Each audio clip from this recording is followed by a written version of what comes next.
बहुत समय पहले एक गांव में 4 घनिष्ठ मित्र रहते थे। वे सभी एक साथ पढ़े लिखे थे, एक साथ खेलते थे और एक दूसरे के सुख दुख में हमेशा साथ खड़े रहते थे। परंतु उनकी आर्थिक स्थिति साधारण थी। एक दिन उन्होंने विचार किया कि यदि वे केवल गांव में ही रहेंगे तो उनकी स्थिति कभी नहीं सुधरेगी। इसलिए उन्होंने निर्णय लिया कि वे धन की खोज में यात्रा पर निकलेंगे। शायद किस्मत उन्हें आगे कहीं कुछ अच्छा दे दे। चारों मित्र अपनी यात्रा पर निकल पड़े। कई दिनों तक वे जंगलों, पहाड़ियों और नदियों को पार करते हुए चलते रहे। एक दिन गहरे जंगल में उन्हें एक तेजस्वी साधु दिखाई दिए जो शांत मुद्रा में ध्यान कर रहे थे। मित्रों ने आगे बढ़कर साधु को प्रणाम किया और उनसे अपना उद्देश्य बताया कि वे धन की तलाश में निकले हैं और आशा करते हैं कि यात्रा उन्हें कुछ फल देगी। साधु ने उनकी बात ध्यान से सुनी। फिर उन्होंने अपनी झोली से 4 सुंदर, हल्के और चमकीले पंख निकाले। प्रत्येक को एक एक पंख देते हुए साधु ने कहा, ये पंख तुम्हारी किस्मत के संकेत है।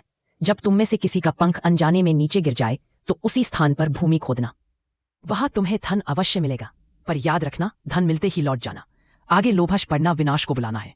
चारों ने श्रद्धापूर्वक साधु की बात स्वीकार की और आगे बढ़ गए। कुछ दूर चलने पर पहले मित्र का पंख नीचे गिर गया।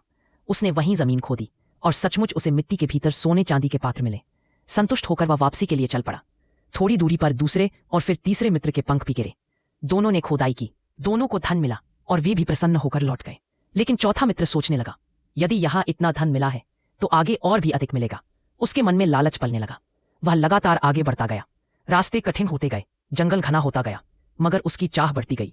आखिरकार वह एक वीरान जगह पहुंचा जहां एक व्यक्ति अत्यंत दयनीय अवस्था में पड़ा था। शरीर कमजोर, कपड़े पटे हुए, चेहरा भय और पीड़ा से भरा हुआ। चौथे मित्र ने उससे पूछा कि उसका यह हाल कैसे हुआ। उस व्यक्ति ने भारी आवाज में कहा, मैं भी कभी तुम्हारी तरह धन की तलाश में निकला था। मुझे भी एक साधु ने पंख दिए थे, पर मैं लालच में आगे बढ़ता रहा। धन का लोभ मुझे इतना अंधा कर गया कि मैंने चेतावनी की परवाह नहीं की और इसी कारण मैं इस भयंकर श्राप से ग्रस्त हो गया। इतना कहते ही चौथे मित्र का पंख भी जमीन पर गिर पड़ा।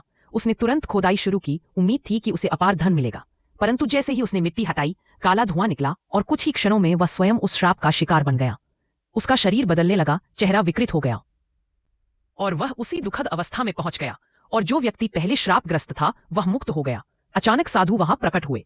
उन्होंने गंभीर स्वर में कहा, इसीलिए मैं सबको चेतावनी देता हूं, जो लालच करता है वह अपने ही हाथों अपने विनाश का कारण बनता है। याद रखो, लालच हमेशा बुरी बला है।